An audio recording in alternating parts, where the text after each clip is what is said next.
आइए आराम से, आइए आइए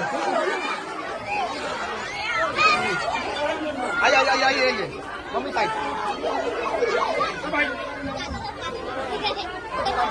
आइए आराम।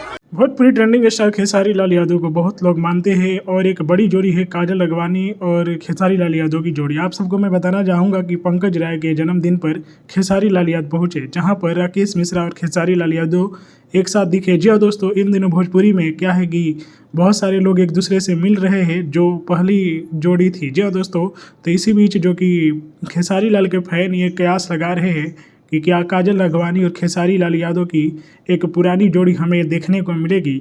जी हाँ दोस्तों, आप सबको मैं बता दूं कि काजल अगवानी भोजपुरी की एक बहुत ही बेहतरीन अभिनेत्री है और खेसारी लाल और काजल अगवानी की जोड़ी को लोग बहुत पसंद करते हैं। जी हाँ दोस्तों, आए दिन आप देखेंगे कि अरविंद अकेला कल्लू और खेसारी लाल यादव भी एक साथ दिखे। उसके बाद राकेश मिश्रा और खेसारी लाल यादव भी एक साथ दिखे पंकज राय के जन्मदिन पर। जी हाँ दोस्तों, आप लोगों को खेसारी लाल यादव के नए नए फोटो और काजल अगवानी के नए नए फोटो कैसा लगा कमेंट में बताएं।